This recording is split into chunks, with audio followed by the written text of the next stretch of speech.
সবাইকে নমস্কার, খুলুমকা। আশা করি আপনারা সবাই ভালো রয়েছেন। অনেক দিন পর আপনাদের সামনে আমি আর আমার পেছনে ভাঙ্গাওয়াল ব্যাকগ্রাউন্ড হিসেবে। যাই হোক, আজ একটি খুবই গুরুত্বপূর্ণ বিষয় নিয়ে আপনাদের সামনে আলোচনা করতে আমি এসেছি। বর্তমানে হোক বা আগেরকার দিনেও রাজ্যে সাম্প্রদায়িক মেরুকরণের অস্ত্র হিসেবে একটি খুবই কমন লাইন ইউজ করা হয়। সোশ্যাল মিডিয়াতে আপনারা স্পেশালি দেখে থাকবেন, রাজ্যের জনজাতিদের উদ্দেশ্য করে একটি স্পেশাল লাইন ব্যবহার করা হয় সাম্প্রদায়িক মেরুকরণের জন্য কিছু লোকেদের দ্বারা, যারা সাম্প্রদায়িক মেরুকরণ করে রাজনীতি করতে চায়, নিজেদের মুনাফা অর্জন করতে চায়। কিছু লোক, সামান্য কিছু লোক একটি কমন লাইন ব্যবহার করে থাকেন রাজ্যের জনজাতিদের উদ্দেশ্য করে, যে এই তোরা তো ট্যাক্স দিস না। এই যে লাইনটা, যে জনজাতিরা কি ট্যাক্স দেয় না, এটা কতটুক সত্যতা এর মধ্যে লুকিয়ে রয়েছে সে বিষয়ে আপনাদের সামনে আজ আমি এসেছি। তো সর্বপ্রথমে আমি বলে রাখি, প্রত্যেক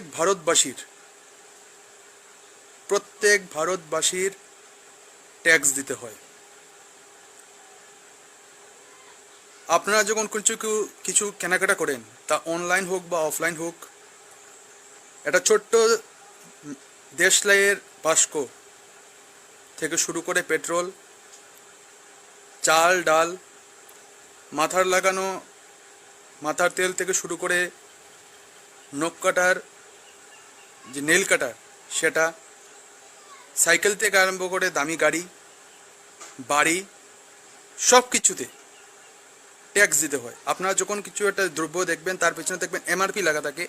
এমআরপির সাথে বা উপরে কোথাও না কোথাও ব্র্যাকেটের মধ্যে দেওয়া থাকবে ইনক্লুডিং অল ট্যাক্সেস।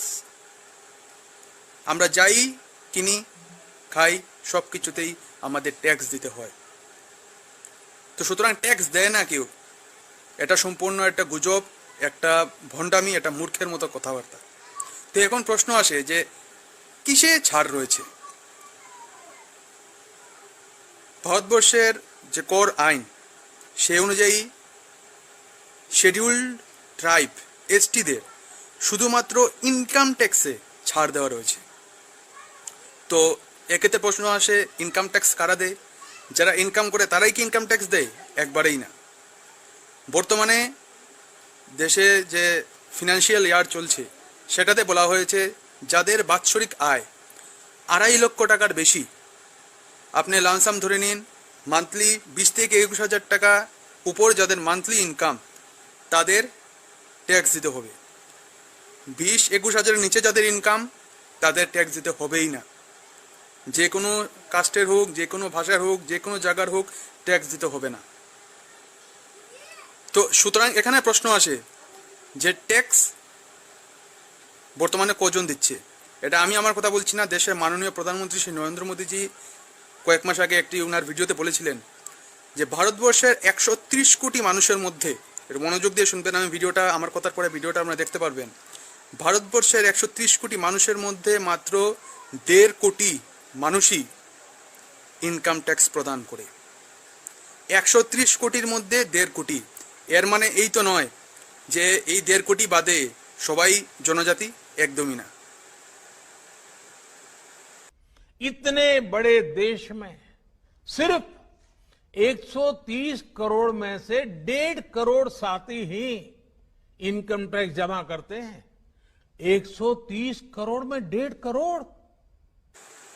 তো সুতরাং এই যে কথাটা দিয়ে বিদ্রুপ স্বরূপ, ব্যঙ্গ বিদ্রুপ স্বরূপ সোশ্যাল মিডিয়াতে বা যে কোনো কারণে বলা হয় জনজাতিদের উদ্দেশ্য করে, এই তোরা তো ট্যাক্স দিস না, এটার মধ্যে কোনো বাস্তবিকতা নেই, কোনো সত্যতা নেই।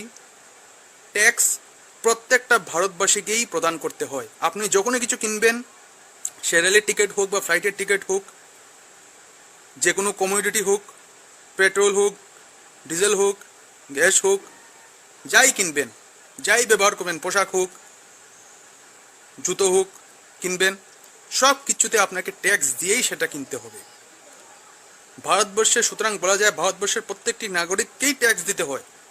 শুধুমাত্র ইনকাম ট্যাক্সের ক্ষেত্রে শিডিউল ট্রাইব যে সংবিধান বলা রয়েছে তাদের ছাড় দেওয়া হয়েছে। এবং এমন না যে অন্যরা যারা ইনকাম করে তাদের প্রত্যেকেই ট্যাক্স দিতে হয়, একদমই না। যাদের বাৎসরিক ইনকাম 2.5 লক্ষ টাকার বেশি তাদেরকেই ট্যাক্স দিতে হয়। এবং ভারতবর্ষের বর্তমান যে রিপোর্ট, যেটা শ্রী নরেন্দ্র মোদীজি নিজে বলেছেন, 130 কোটি ভারতবাসীর মধ্যে মাত্র 1.5 কোটি মানুষই ইনকাম ট্যাক্স প্রদান করে। তো এটা বলা যে বিদ্রুপ করে, জনজাতির উদ্দেশ্যে বিদ্রুপ করে বলা যে এই তোরা তো ট্যাক্স দিস না, এটা সম্পূর্ণ একটি রাজনৈতিক হাতিয়ার, সাম্প্রদায়িক মেরুকরণের উদ্দেশ্যে এটা বলা হয়। এবং যারা বলে এটা নিঃসন্দেহে বলে রাখুন, তারা নিজেই ট্যাক্সের আন্ডারে পড়ে না।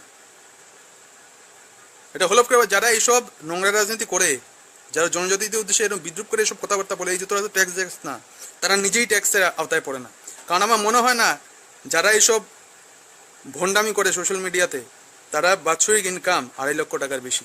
কারণ তারা যদি পড়তো, কারণ তারা যদি ইনকামটা এতই হতো সৎ পথে, ইনকামটা যদি তাদের নিশ্চয়ই শিক্ষিত হতে হতো, কঠোর পরিশ্রম করতে হতো।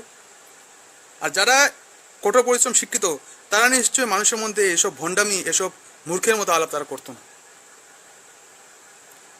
তো গুটি কয়েক মানুষ যারা এসব নোংরামে রাজনীতি করছেন, সাম্প্রদায়িক মেরুকরণের চেষ্টা করছেন এসব কথাবার্তা বলে মানুষকে বোকা বানানোর জন্য, তাদের উদ্দেশ্যে ভিডিওটা বানানো যে দেশের প্রত্যেকটা নাগরিককেই ট্যাক্স দিতে হয়।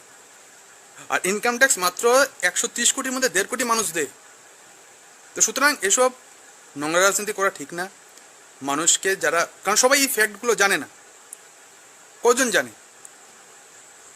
মানুষ মানে আরে কেউ তো ট্যাক্স দেয় না, এমন না। প্রত্যেকটা মানুষকে ট্যাক্স দিতে হয়। ভারতবর্ষে যারা বসবাস করি, ইনফ্যাক্ট যারা ফরেনার আসে ভারতবর্ষে ভ্রমণের জন্য, তারা যদি দোকান থেকে একটা কোল্ড ড্রিঙ্কসও কিনে না, একটা সাপোজ একটা জামা কাপড় কিনলো, তাদেরকেও ট্যাক্স দিতে হয়।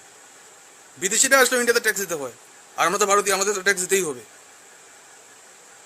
তো সুতরাং সচেতন থাকুন, গুজব থেকে বাঁচুন, ভালো থাকুন, সুস্থ থাকুন। জয় হিন্দ, বন্দে মাতরম, জয় ত্রিপুরা।